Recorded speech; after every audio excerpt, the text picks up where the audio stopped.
All right, thank you for staying. And if you're just joining, you're watching Daybreak, reaching you live from the nation's capital. Taking a look at stories on the front pages again. This time around, we have Editor-in-Chief, Deadline Nigeria, Nasiru Lawal, in the studio to talk to us about, his own thought about some of the stories on the front pages of our newspapers. Thank you for joining us on Daybreak. Thank you too for having me. Thank you. You're welcome. Good to be here. All right, now we'll take a look at the Daily Trust newspaper again. Some very interesting stories you'll want to have more details about. The first one, above the lead story, it says, anxiety as APC NWC meets, mom on screening of Osinbajo, Tinubu, others. Nigeria's GDP grows by 3.11% in the first quarter of 2021. The lead story, IPOP kills woman, 4 kids, 6 other northerners in Anambra. It has a writer that says, they are killing us every day, Hausa community leader. A northern group blames hate campaign by regional agitators. Enforce anti-terrorism law in Southeast, that's according to experts.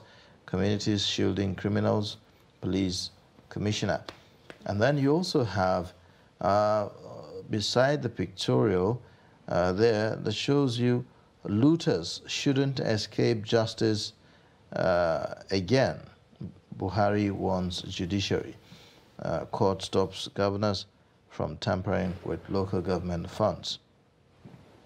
And then you have also Jonathan's candidacy, highly risky, APC group warns. The story at the very bottom says, sit at home forces PDP to shift primaries in Southeast. Parallel congresses in Kano, Edo, exercise postponed in Katsina, Ondo, Edo senators lose return bids. These are the stories on the front page of Daily Trust newspaper. And now let's take a look at the Leadership newspaper. The Leadership has at its lead story, APC presidential flag bearer, Ogbonnaya Onu, may be Buhari's dark horse. It has a rider that says, President to use Onu's choice to pacify the Southeast will present him to other aspirants in a matter of days. There's another rider that says, rooting for Onu will be a masterstroke for country's unity at this point. There's also a story here that says, that's an update on the primaries that's ongoing. PDP primaries, Ishaku Dam Kwambo, Turaki, Bolaji Abdullahi, Nedwonko pick Senate tickets. And at the top, we have, at the top left of the paper, there's a story that says, 2 Calabar hotel workers die in their sleep. Hayatuddin, I'm not in politics for personal gains. Then at under the belt here, there is court jails dismiss policeman for life for defiling 9-year-old. Strike. NASU holds emergency meeting today. I think those are the major headlines on the Leadership newspaper for today. All right, now let's take a look at the Punch newspaper as well. It also have some political stories as lead. It says APC presidential primary. Lagos, Borno lose jumbo delegates again. Party shifts senatorial polls. And then also you have Kano, Katsina, Oshun, Oyo, Akwa Ibom. 5 others command numerical strength. Buhari meets aspirant Wednesday. Reps postponed resumption over primaries. Other stories below the pictorial there. Air Force marks 58th anniversary. Buhari insists service positioned to tackle challenges. And then at the very top, federal government projects $289 billion local refining in 5 years. And then states groan over delayed revenue sharing. FARC meets today. 36 states lose financial autonomy suit against federal government. Obasanjo meets Wike, others, seeks justice and fairness. At the very bottom, you see the story about 23.3 billion naira fraud. Dasuki's case begins afresh after 7 years. Lagos explosion, gas plant owner dies, and lawyer insists on 800 million compensation. Gombe government intolerant of criticism. Death profile story, my only crime. Gera online publisher says. Now, these are the stories on the front page of the Punch. Before we take a look at some other papers, let's get perspectives on these ones now.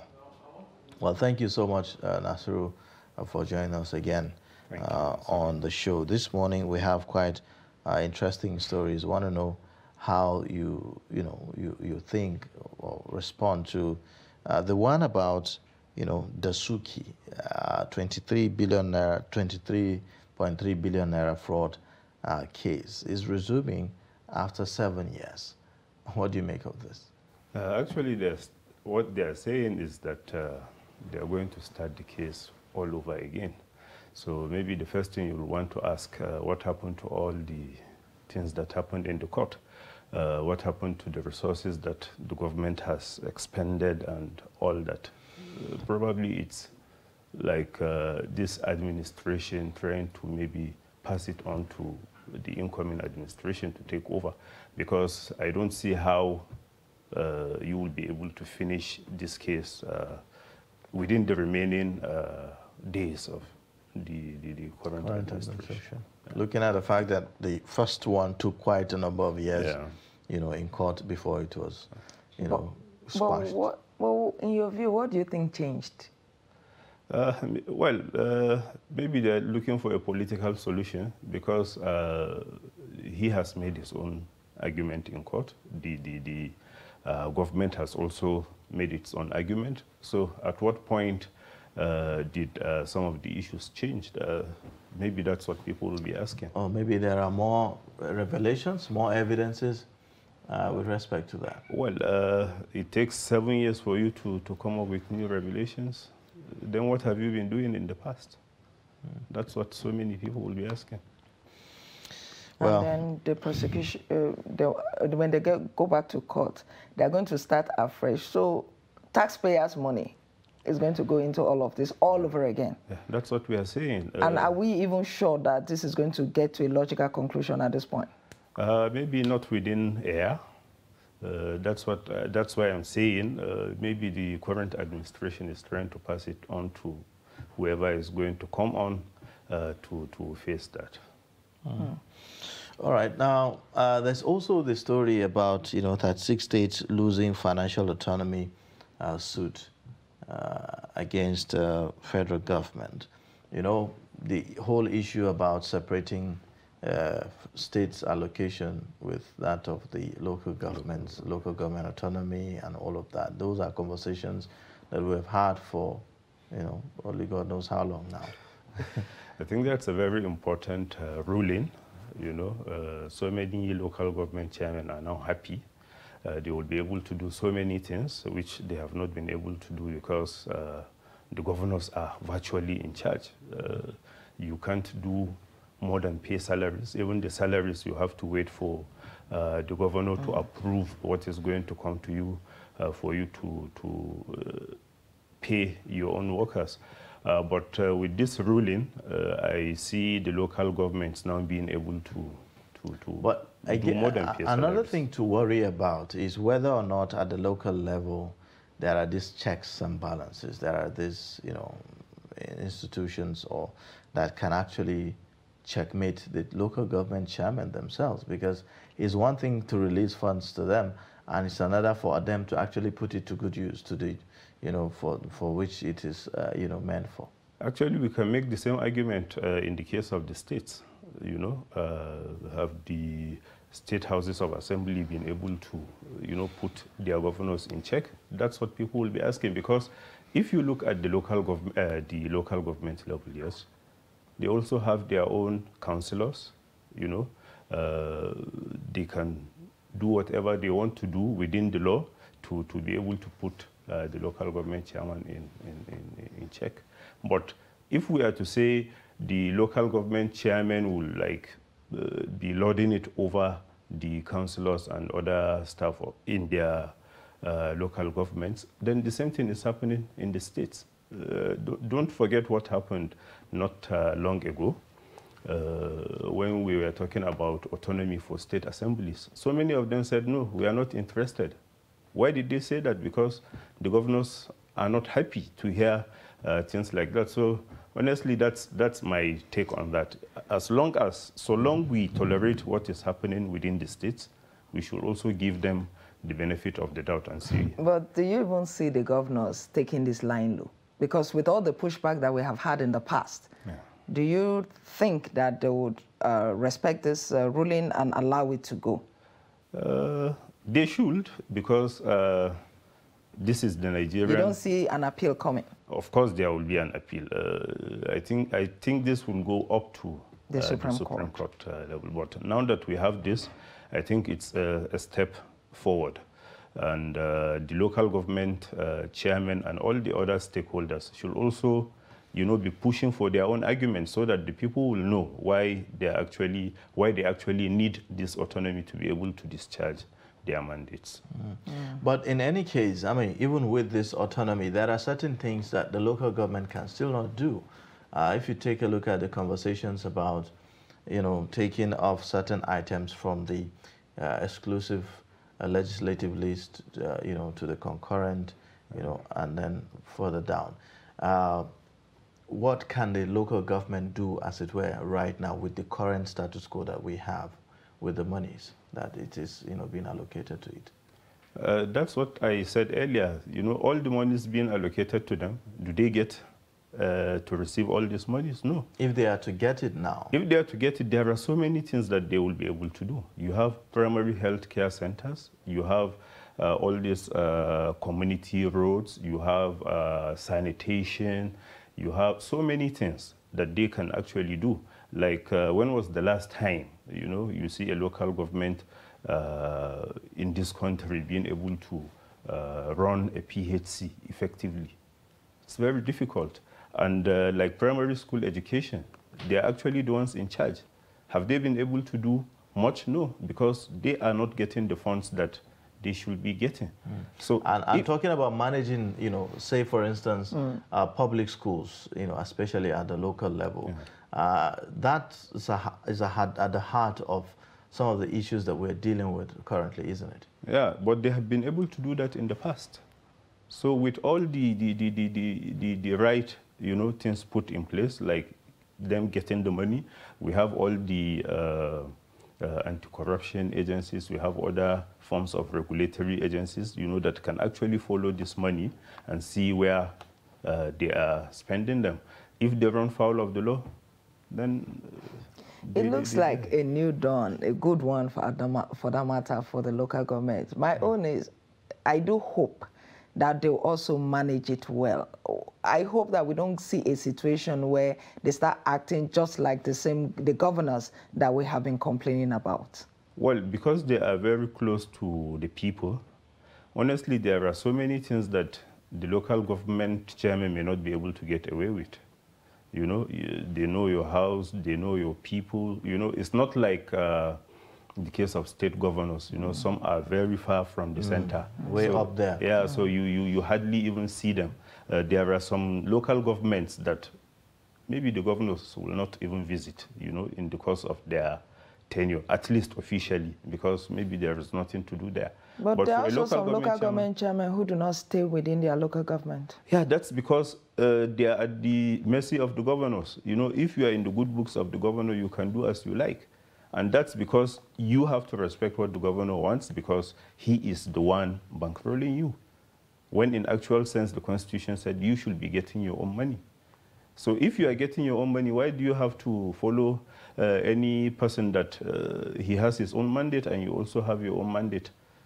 So that's actually the problem. All right, well, it looks like a big story anyways. That's the story that is leading the First News newspaper this morning. It says 36 governors lose battle to wrest local government funds management from federal government. The Nigerian News Direct also leads with the same story. It says 36 governors lose suit to federal government on local government financial autonomy.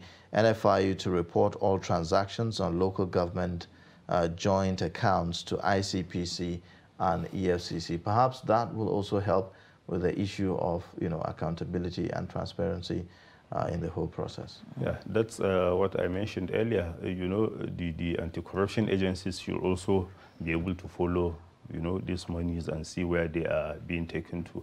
And right now, the NFIU is not the darling of the state governors, because they are actually the ones pushing this, not even the local government employees, not even the local government chairman.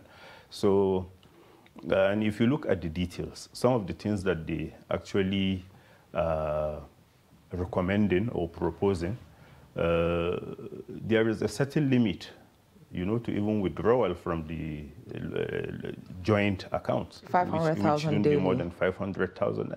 So even if you are to take that money and use it to do maybe something that is outside, what you are supposed to do with it, then certainly it will take you like, a very long time for you to be able to move like 10 million naira. And right now they are being able to do that with just, a signature. There's also another provision there by the NFIU that all transactions should be reported to the EFCC and the ICPC. Yeah. Do you just think that will help? Yeah, it will help. Actually, even though because of that, so many people are now looking for ways to avoid the banking sector altogether. Yes. How would you do that? Money laundering, that's what they do. Sometimes if you go to all these places, they change foreign currencies.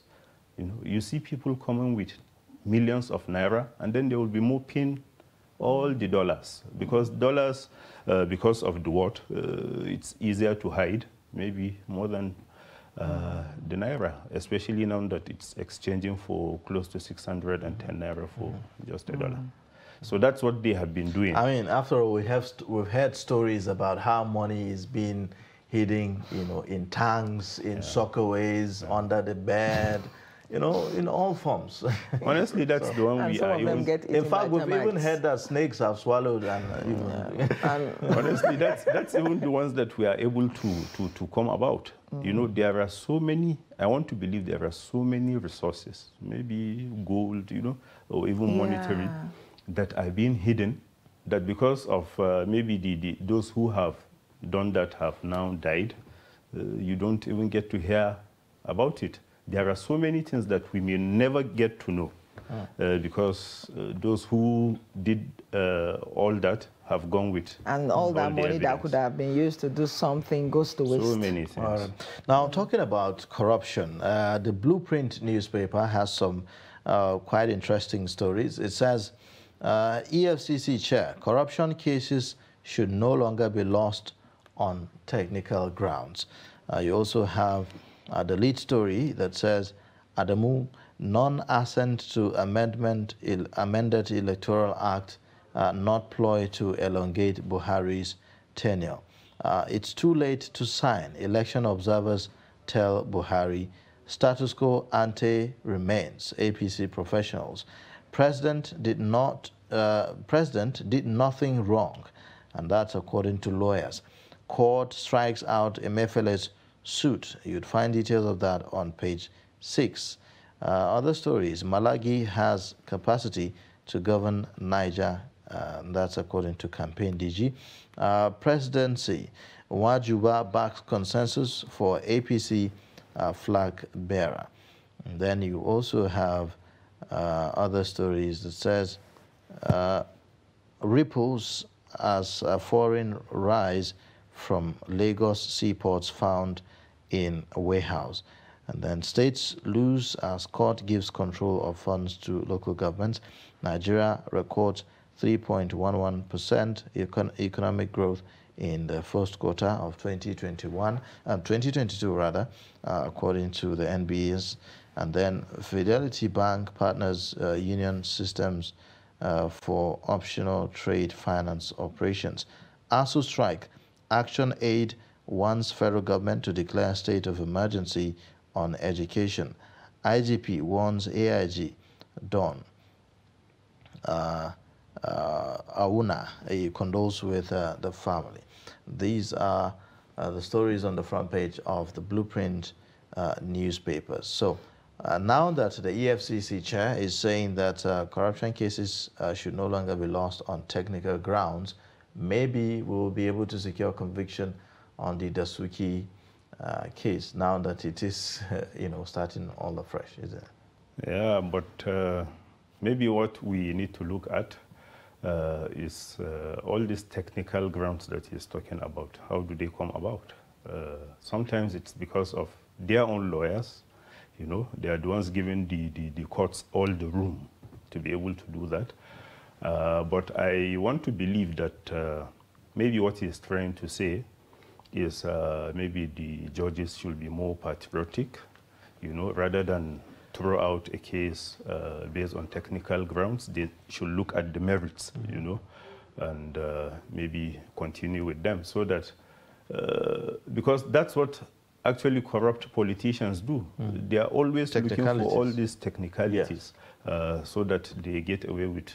And it's always very unfortunate where you see that a case is thrown out, not because they are able to establish that the person did not do it, but because they will say the matter was filed 10 days later than the normal, or the judge gave the ruling after he had been posted or after he had been promoted. He wasn't supposed to still be at that court at that time, even though he was the one that went through the process. Yeah, sometimes I blame the government, for that, because they do it, with that mindset to stop a case from proceeding.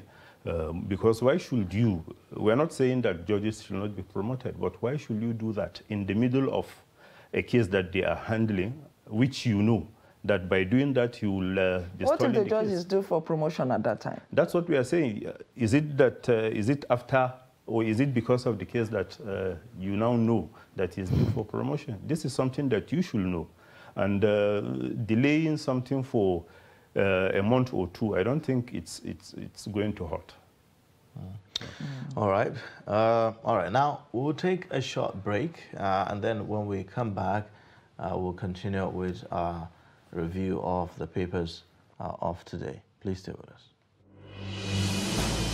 Daily, we bring you updates around politics. People like you who are very young, you have no future. Anybody now who is 30 years, if what is happening to them continues, by the time you are 60, you will have no country. The DPO of a particular unit does not have to wait until the commissioner tells him what to do within his jurisdiction. We have political parties on the ground. Some of them have been there for years. But they themselves, in their own sober moments, they know that this country is not the one they're expecting to run. Policy and governance. Are you saying the NBS is lying? I'm saying to you very clearly that the NBS has a serious problem with accurate data till today. The 5th Assembly, as well as the 7th Assembly, their own attempt were unproductive. Emergence of the Taliban has simply emboldened terror groups globally. There's a lot of attention with regards to security developments in Nigeria. On Daily Politics, we interrogate issues, holding the actors to account, bearing in mind all the sides. We heard that in some places now, people have to go and pay tax, not to the local government, not to the state, but to criminals. Nobody can come to your house and kidnap you without information. If this country is bleeding, it is bleeding because we have failed to educate our young.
You're welcome back. We're still reviewing the headlines of the newspapers this morning with our newspaper reviewer, Nasiru Lawan.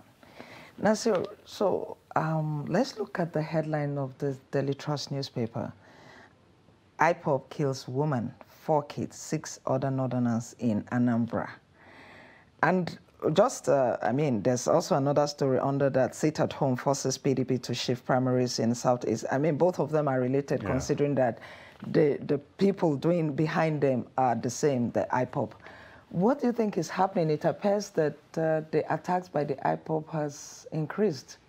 Yeah, they are increasing because the government has not been able to put them in check, and which is quite unfortunate, because so many people will argue that the primary responsibility of government is to ensure security of lives and property.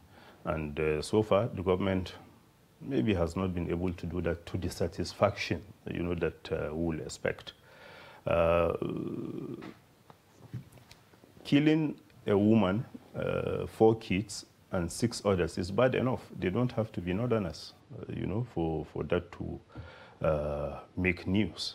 But these are the same people that are also killing their own people.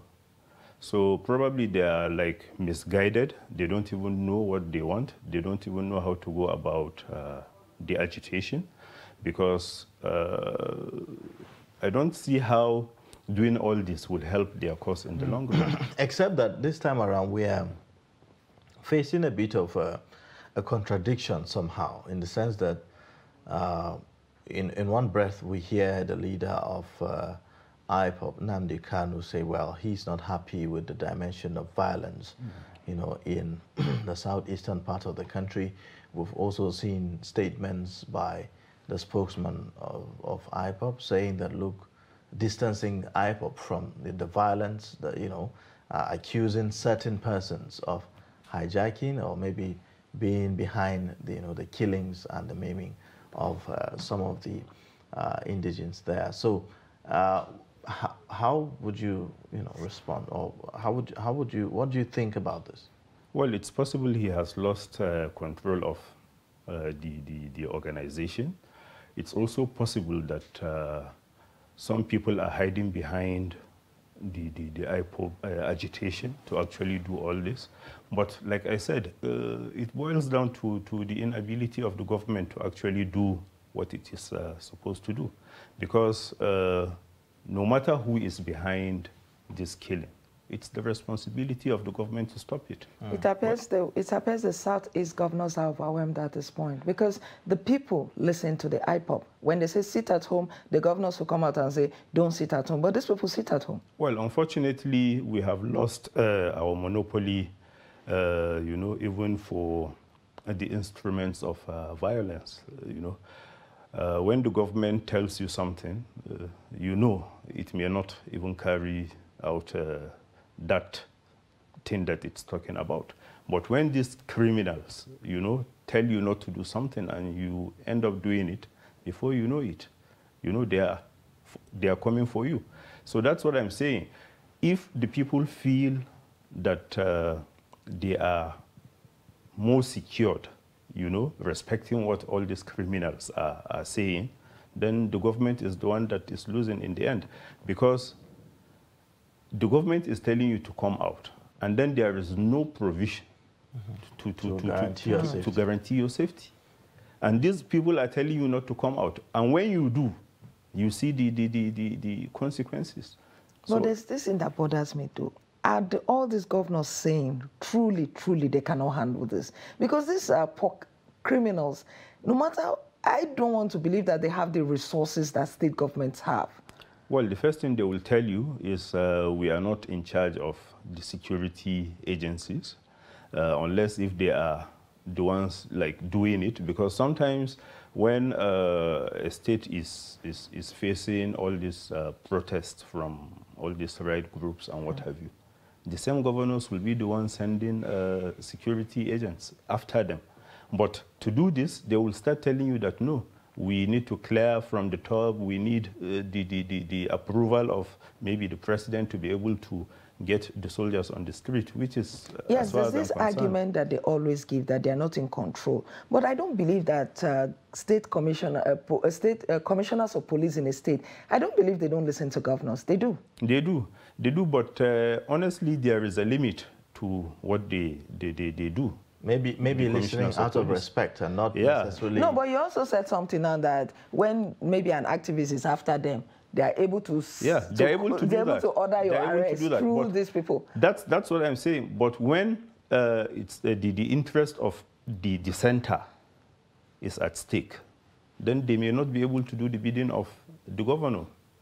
That's where the contradiction comes in.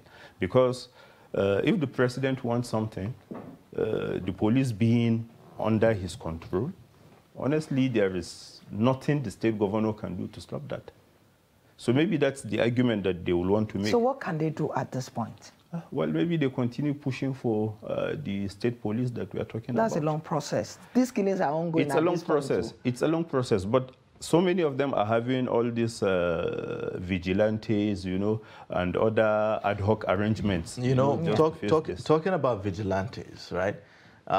Sometime last year, a year before that, 2020, maybe it was the end, we heard about the Ebu Beagu arrangement. And, you know, even at the time that we heard the talks about Ebu Beagu, no one really, you know, saw the group like physically, like in visuals. You know, we only heard about Ebu Beagu and all of that.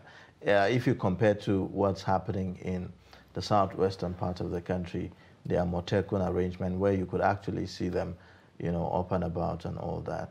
So in that sense, do you think that maybe the Southeast governors have, you know, backtracked on their plan to actually go full scale with the initiating of Ebu Beagu? No, I think they were never sincere in the...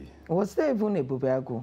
Because there was an announcement. After that, that's all. We didn't see anything. They were like responding to the spur of the moment, just to like douse the tension then. But maybe after the tension subsides, then they saw no reason to continue with that arrangement. But if they had gone ahead with that, probably we will have seen some changes, which we are not seeing at the moment. All right. Do you think that, you know, this tension in the Southeast is a threat to our political process there?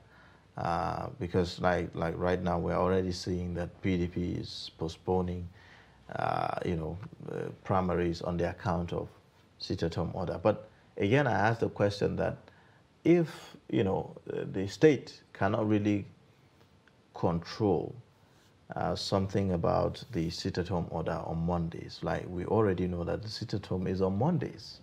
So why? Because from the initial, the primaries was slated for Monday.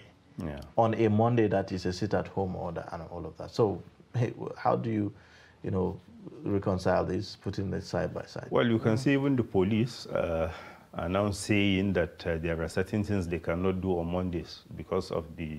Are they giving in to non-state actors? That's it. Because they will tell you we cannot send our men because of the sit-at-home. Even in this story, somebody mentioned that when they complained to the Commissioner of Police, he said they will have to wait until maybe Tuesday or so, because he cannot move his men to all these areas. So it's kind of accepting the fact that, you know, IPOP says sit at home on Mondays, and so it stands. But, you know, why I find it contradictory is because there are several statements attributed to IPOP that said, look, we no longer do this Monday sit-at-home thing. We only do sit-at-home when our leader, Nnamdi Kanu, is going to be appearing in court. I've seen that statement a couple of times. But it doesn't look like it's changing anything right now. Yeah, because like I said, you know, criminals are also taking advantage of all these things that people are doing, whether the cause is right or not. Because you are telling me that, okay, our own sit-at-home is only when our leader is coming out to face trial. But then, some other people are enforcing it on Mondays, and you have not been able to challenge them. So that means even at your own level, you are beginning to lose control of your own area of maybe authority. So that's my own understanding. Do of you even truly believe IPOB when they say that they are not responsible for these killings and the attacks? No, I don't. I don't. Because if they are not, then they should be able to go after those who are like spoiling their names. That's my own understanding. Because if you are saying you have all the numbers that you are now claiming to have, and then some few misguided elements are now introducing something that is outside all the things you are agitating for, then you should be able to face them. But all this boils down to the failure of governance, honestly. How can a non-state actor be telling you or be deciding what you can do? Because I foresee maybe all these primaries in the Southeast being held outside that region. Okay, but if they are held outside the region, that would be against the guidelines of the INEC and outside the Electoral Act, which will mean that they are not valid. Yeah.